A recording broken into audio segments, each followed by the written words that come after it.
News Kannada ವಾಹಿನಿಗೆ ಸ್ವಾಗತ. ಹುಕ್ಕೇರಿ ವಿದ್ಯುತ್ ಸಹಕಾರಿ ಸಂಘದ ಚುನಾವಣೆ ಸಂಬಂಧಪಟ್ಟ ಹಾಗೆ ಒಂದು ಕಡೆ ಜಾರಕಿಹೊಳಿ ಬಣ, ಮತ್ತೊಂದು ಕಡೆ ರಮೇಶ್ ಕತ್ತಿ ಬಣದ ನಡುವೆ ಹುಕ್ಕೇರಿ ತಾಲೂಕಿನ ವಿವಿಧ ಗ್ರಾಮದಲ್ಲಿ ದಿನಕ್ಕೊಂದು ಶಕ್ತಿ ಪ್ರದರ್ಶನ ನಡೀತಾ ಇತ್ತು. ಈ ಚುನಾವಣೆ ಮಾತ್ರ ಲೋಕಸಭೆ, ವಿಧಾನಸಭಾ ಚುನಾವಣೆಗೂ ಕೈಮೀರಿ ಹೋಗಿದೆ ಅಂದ್ರೆ ಅದೇನೂ ಸುಳ್ಳಲ್ಲ. ಇನ್ನು ಹುಕ್ಕೇರಿ ವಿದ್ಯುತ್ ಸಹಕಾರಿ ಸಂಘದ ಜಾರಕಿಹೊಳಿ ಬಣದ ಅಪ್ಪನಗೌಡ ಪಾಟೀಲ್ ಪ್ಯಾನೆಲ್ ಅಭ್ಯರ್ಥಿ ಶಶಿರಾಜ ಪಾಟೀಲ್ ಅವರ ನೇತೃತ್ವದಲ್ಲಿ ಶುಕ್ರವಾರದಂದು ತಾಲೂಕಿನ ಸೋಲಾಪುರ ಗ್ರಾಮದ ಮಹಾದೇವ ಮಂದಿರದಲ್ಲಿ ಸಾಯಂಕಾಲ 6 ಗಂಟೆಗೆ ಕಾರ್ಯಕರ್ತರ ಪೂರ್ವಭಾವಿ ಸಭೆ ಆಯೋಜನೆ ಮಾಡಲಾಗಿತ್ತು. ಸಭೆಯಲ್ಲಿ ಸರಿಸುಮಾರು 500ಕ್ಕೂ ಹೆಚ್ಚು ಜನ ಗ್ರಾಮದ ಹಿರಿಯರು, ಯುವಕರು, ಮಹಿಳೆಯರು ಭಾಗಿಯಾಗಿದ್ದು, ಸೋಲಾಪುರ ಊರಿನ ಗೌಡ್ರು ಮತ್ತು ವಿದ್ಯುತ್ ಸಂಘದ ಅಭ್ಯರ್ಥಿ ಶಶಿರಾಜ ಪಾಟೀಲ್ ಅವರ ಭರ್ಜರಿ ಭಾಷಣ ಕೇಳಿ ಜನ ಫುಲ್ ಫಿದಾ ಆಗಿದ್ದಾರೆ. ಬಳಿಕ ಕಾರ್ಯಕ್ರಮ ಜನ ಉದ್ದೇಶಿಸಿ ಮಾತನಾಡಿದ ಶಶಿರಾಜ ಪಾಟೀಲ್, ಕನಕಲ ಜಿಲ್ಲಾ ಪಂಚಾಯತ್ 28 ಹಳ್ಳಿ ಜನರ ಆಶೀರ್ವಾದದಿಂದ ನಾನು ನಿರ್ದೇಶಕನಾಗಿ ಕೆಲಸ ಮಾಡಿದ್ದೇನೆ. ಹೀಗಾಗಿ ಮೊದಲು ನಿಮಗೆ ಧನ್ಯವಾದಗಳು ಎನ್ನುತ್ತಾ, ನಮಗೆ ಒಂದು ಟಿಸಿ ಬೇಕಾದ್ರೆ ಅವರ ಕಡೆಗೆ ಎಷ್ಟು ಬಾರಿ ಹೋಗಬೇಕಾಗಿತ್ತು. ಇದು ಕೇವಲ ನನ್ನ ಪರಿಸ್ಥಿತಿಯಲ್ಲ, ನನ್ನ ಜೊತೆಗೆ ಕೆಲಸ ಮಾಡುವ 11 ನಿರ್ದೇಶಕರ ಪರಿಸ್ಥಿತಿ ಇತ್ತು. ಹೀಗಾಗಿ ನಾವು ಅವರಿಗೆ ಬಿಟ್ಟು ಹೊರಗೆ ಬಿದ್ದಿದ್ದೇವೆ. ಅವರ ಜೊತೆಗೆ ಟಕ್ಕರ್ ಕೊಡೋದಕ್ಕೆ ನಾನು ಗಟ್ಟಿ ಇದ್ದೇನೆ, ನಾನು ಸೋಲಾಪುರ ಹುಲಿ ಇದ್ದೇನೆ ಅಂತ ವಿರೋಧಿ ಬಣಕ್ಕೆ ಸಖತ್ತಾಗಿ ಪಂಚಿಕೊಟ್ಟಿದ್ದಾರೆ. ಹಿರಣ್ಯಕೇಶಿ ಸಕ್ಕರೆ ಕಾರ್ಖಾನೆಗೆ 600 ಕೋಟಿ ಸಾಲ ಹೇಗೋಯ್ತು? ಒಂದು ವೇಳೆ ಚರ್ಚೆಗೆ ಕರೆದ್ರೆ ನೀವು ಒಂದೇ ವೇದಿಕೆ ಮೇಲೆ ಬನ್ನಿ, ನಾನು ಬರ್ತೀನಿ. 600 ಕೋಟಿ ಸಾಲದಲ್ಲಿ 2 ಸಕ್ಕರೆ ಕಾರ್ಖಾನೆ ತಯಾರಾಗ್ತಾ ಇತ್ತು. ಅಷ್ಟೇ ಅಲ್ಲ, ನಾವು ದುಡ್ಡು ತೆಗೆದುಕೊಂಡು ಹೊರಗೆ ಬಿದ್ದಿದ್ದೀವಿ ಅಂತ ಹೇಳ್ತಾ ಇದ್ದಾರೆ. ಹೀಗಾಗಿ ನಾವು ದುಡ್ಡು ತೆಗೆದುಕೊಂಡು ಹೊರಗೆ ಬಿದ್ದಿದ್ರೆ ಇದೇ ಸೋಲಾಪುರ ಮಹಾದೇವನ ಗುಡಿಯಲ್ಲಿ ಬಂದು ಹೇಳಬೇಕು. ನೀವು ಏನ್ ಮಾಡಿದ್ದೀರಿ ಅದನ್ನ ನೀವೇ ಹೇಳಬೇಕು ಅಂತ ಶಶಿರಾಜ ಪಾಟೀಲ್ ಅವರು ಬಾಗೇವಾಡಿ ಸಾಹುಕಾರರಿಗೆ ಖಡಕ್ ಸವಾಲ್ ಹಾಕಿದ್ದಾರೆ. ಉದ್ದೇಶ ಅಂದ್ರೆ ಸುಮಾರು 30 ವರ್ಷ ಗ್ರಾಮೀಣ ವಿದ್ಯುತ್ ಸಹಕಾರಿ ಸಂಘದ ನಿರ್ದೇಶಕರಾಗಿ, ಆ ಒಂದು ಸಂಘದಾಗ ಅಧ್ಯಕ್ಷರಾಗಿ, ಉಪಾಧ್ಯಕ್ಷರಾಗಿ ಸುಮಾರು 30 ವರ್ಷ ನಿಮ್ಮ ಆಶೀರ್ವಾದದಿಂದ ಮತ್ತು ಕನಕಲ ಜಿಲ್ಲಾ ಪಂಚಾಯತ್ 28 ಹಳ್ಳಿಯಿಂದ ಒಂದು ಒಳ್ಳೆಯ ಕೆಲಸ ಮಾಡಿ ಎಲ್ಲರ ರೈತರ ಬಾಂಧವ್ರದ ಒಂದು ಸೇವೆ ಮಾಡಿ ತಾವು ಎಲ್ಲರ ಆಶೀರ್ವಾದ ಮಾಡಿ 30 ವರ್ಷಗಟ್ಟಲೆ ನನಗೆ ನೀವು ಅಲ್ಲಿ ಗ್ರಾಮೀಣ ವಿದ್ಯುತ್ ಸಹಕಾರಿ ಸಂಘದ ಅಧ್ಯಕ್ಷರಾಗಿ, ನಿರ್ದೇಶಕರಾಗಿ ಮಾಡಿದಿರಿ. ಇದರ ಸಲುವಾಗಿ ಪ್ರಪ್ರಥಮವಾಗಿ ನಿಮಗೆಲ್ಲ ಕನಕಲ ಜಡ್ಪಿ 28 ಹಳ್ಳಿದ ಏನು ಎಲ್ಲ ಹಿರಿಯರ, ಯುವಕ ಮಿತ್ರ ಮತ್ತು ಅಂದ್ರೆ ಎಲ್ಲರದ್ದು ನಾನು ಧನ್ಯವಾದ ಹೇಳ್ತಾನೆ ಈ ಸಭೆ. ಯಾಕಂದ್ರೆ ಇದು ಸಭೆ ಅಂದ್ರೆ ಈಗ ಎಲ್ಲಿ ಒಂದು 4 ದಿವಸ ಮಾಡಿ ನಾವು ಯಾರು ಸ್ಟೇಜ್ ಮ್ಯಾಗ ಹೇಳಿ ಹೋಗುವಂಥದ್ದು ಮನುಷ್ಯ ಅಲ್ಲ. ಯಾವ ಜಾತಿಗೆ ಸೀಮಿತವಾಗಿ ನಾ ಕೆಲಸ ಮಾಡಿಲ್ಲ, ಯಾವ ಪಕ್ಷ ಆಗಿ ನಾ ಕೆಲಸ ಮಾಡಿಲ್ಲ.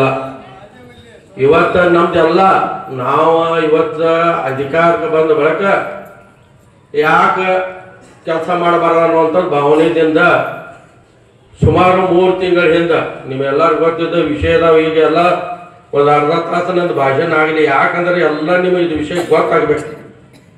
ಸುಮಾರು 3 ತಿಂಗಳ ಹಿಂದೆ ನಾವು ಯಾಕೆ ಹೊರಗೆ ಬಿದ್ದು, ಇದಕ್ಕೆ ಕಾರಣ ಇದಾವೆ. ನಮಗೀಗ ಹೇಳ್ತಾರ ಅವ್ರ ಕಡೆ ರೊಕ್ಕ ತೊಗೊಂಡು ಇದನ್ನು ತೊಗೊಂಡು ಹೋಗಿದಾರು, ಇದ ಮಾದೇವನ ಗುಡಿ ಇಲ್ಲಿ ಅವರು ಬರ್ಬೇಕು ಹೇಳ್ಬೇಕು. ನಾವು ಯಾರ ಕಡೆ ರೊಕ್ಕ ತೊಗೊಂಡು ಹೊರ ಹೋಗಿದ್ದೀವೋ ಮತ್ತು ಅವ್ರು ಏನು ಮಾಡಿದಾರ ಅವ್ರು ಹೇಳ್ಬೇಕು. ಇದ ನೋಡ್ರಿ 4 ಮಂದ್ಯಾಗ 4 ಸ್ಟೇಜ್ ಮ್ಯಾಗ ಮಾತಾಡಿ ಹೋಗುವಂಥ ಮನುಷ್ಯ ನಾವಲ್ಲ. 11 ಜನ, ನಾವು 15 ಮಂದ್ಯಾಗ 11 ಜನ ಈಗ ಇವತ್ತು ಹೊರಗೆ ಬೀಳೋಕೆ ಕಾರಣ ಅಂದ್ರೆ ಇವತ್ತು ಯಾವ ಒಂದು ರೈತರದ ಒಂದು TC ಸುಟ್ರೆ 2 ತಿಂಗಳು TC ಹೋಗಿಲ್ಲ. 2 ತಿಂಗಳು TC ಹೋಗ್ಲಿಲ್ಲ ಅಂದ್ರೆ ರೈತರ ಪರಿಸ್ಥಿತಿ ಅಂತ. ಒಂದು ಕನೆಕ್ಷನ್ ತಗೋಬೇಕಾದ್ರೆ ರೈತವ ಅಲ್ಲಿ ಹೋಗ್ಬೇಕು, ಅಲ್ಲಿ ಹೇಳ್ಬೇಕು. ಇದು ನಂದು ಹೇಳಂಗಿಲ್ಲ, ನನ್ನ ಉಳಿಕೆದ 11 ಜನ ಯಾಣ ನನ್ನ ಡೈರೆಕ್ಟರ್ ಯಾರು ಅವ್ರದ್ದು ಹೇಳಂಗಿಲ್ಲ. ಅವ್ರು ಕೂಡ ಟಕ್ಕರ್ ಕೊಡಕ್ಕೆ ನಾನು ನನಗೆ ಸಾಮರ್ಥ್ಯ ನಿಮ್ಮಿಂದ ಏತನ. ಸೋಲಾಪುರ ಹುಲಿನೇ ಐತಿ, ಸೋಲಾಪುರ ಹುಲಿನೇ ಐತಿ, ಸೋಲಾಪುರ ಹುಲಿನೇ ಐತಿ. ಕಟ್ರು ಅವ್ರೇನು ಉಳಿದ್ರ ಇಲ್ಲ. ಅವ್ರ ಮನೆಗೆ ಯಾರು ಫ್ಯಾಕ್ಟರಿ ಇದ್ದಾರು ಇಲ್ಲ. ಅವ್ರು ಯಾರು ಫ್ಯಾಕ್ಟರಿ ನೌಕರಿ ಇದ್ದಾರು ಇಲ್ಲ. ಸುಮಾರು ಆಗಿನ ಟೈಮ್ದಾಗ ನನಗೆ ಗೊತ್ತಿತ್ತು. ನಮ್ಮ ಹಿರಿಯರು ಹೇಳ್ತಾರೆ, ಅಪ್ಪನಗೌಡ ಪಾಟೀಲ ಮತ್ತು ನಮ್ಮ ಫಾದರ್ ಸಕ್ರೆ ಕಡೆ ನಮ್ಮ ಮನೆಗೆ ಬಂದಿರೋದು ಆಗ ನಮ್ಮ ಫಾದರ್ ಅಂದ್ರತೆ ನಿಮಗೆ ಪಾಲ ಇದ್ರಾಗ ಇಡ್ತಾರ, ನಾ ಫ್ಯಾಕ್ಟ್ರಿಗೆ ರೊಕ್ಕ ಕೊಡ್ತೇನೆ ಅಂತಂದೆ. ಇದು ಮಾತು ನಮ್ಮ ಅತ್ತೆ ಹೇಳ್ತಾರ, ನಮಗೆ ಬ್ಯಾಂಕ್ ಗೊತ್ತಿಲ್ಲ. ಆದ್ರೆ ಅವ್ರ ಎಷ್ಟು ಕಷ್ಟನಾಗ ಫ್ಯಾಕ್ಟ್ರಿ ಕಟ್ಟಾರ. ಹುಕ್ಕೇರಿ ಗ್ರಾಮೀಣ ವಿದ್ಯುತ್ ಸಹಕಾರಿ ಸಂಘ ಇರ್ಬೋದು, ಹಿರಣ್ಯಕೇಶಿ ಸಹಕಾರಿ ಕಾರ್ಖಾನೆ ಇರ್ಬೋದು, ಕಾಲೇಜ್ ಇರ್ಬೋದು, SDO ಸಂಘ ಇರ್ಬೋದು, ಹಿಂಗೆಲ್ಲ ಅನೇಕ APMC TFD ಅನೇಕ ಸಮುದಾಯಗಳು ಕಟ್ಟೋದು ಉದ್ದೇಶ ಅವ್ರದ್ದು ಏನು ಇರ್ತದೆ. ಅವರ ಉದ್ದೇಶ ಇಟ್ಟಿತ್ತು ನನ್ನ ತಾಲೂಕಿನ ರೈತರಿಗೆಲ್ಲ ಅನುಕೂಲ ಆಗ್ಲಿ. ಇದನ್ನ ಬಿಟ್ಟು ಹೆಂಗ್ ಬೇರೆ ಉದ್ದೇಶ ಅವರು ಇರಕ್ಕಿಲ್ಲ. ಇವತ್ತು ಆ ಕಾರ್ಖಾನೆ ಪರಿಸ್ಥಿತಿ ಏನೈತಿ, 700 ಕೋಟಿ ರೂಪಾಯಿ ಸಾಲ ಯಾಕೆ ಆಗೈತಿ? ಅವ್ರು ಯಾರಿದ್ದಾರೆ ಒಂದೇ ವೇದಿಕೆ ಮೇಲೆ ನಾನು ಬರ್ತಾನೆ, ಅವರು ಬಂದು ನನ್ನ ಕೇಳ್ಬೇಕು ಯಾಕೆ ಸಾಲ. ಈಗ ಮೊನ್ನೆ ಶಶಿಕಾಂತ್ ನಾವು ಮತ್ತ ಇವ್ರು ಹೇಳಿ ಸತೀಶ್ ಅನ್ನ ಜಾರಕಿಹೊಳಿ ಈಗ ಹೆಂಗ್ ಸಾಲ ಆಗಿತ್ತ, ಈ ತರ 2 ಫ್ಯಾಕ್ಟ್ರಿ ಇದಕ್ಕಿಂತ ಚಲೋ 2 ಆಗ್ತಾವ. ಯಾರು ನಡೆಸಿದ್ದೀರಿ ನೀವು? ಯಾಕೆ? ತಾಜಾ ಸುದ್ದಿಗಾಗಿ MTV ನ್ಯೂಸ್ 24/7ಗೆ ಸಬ್ಸ್ಕ್ರೈಬ್ ಮಾಡಿ ಮತ್ತು ಬೆಲ್ ಐಕಾನ್ ಅನ್ನು ಒತ್ತಿ. ತಪ್ಪದೇ ಲಿಂಕ್ ಶೇರ್ ಮಾಡಿ.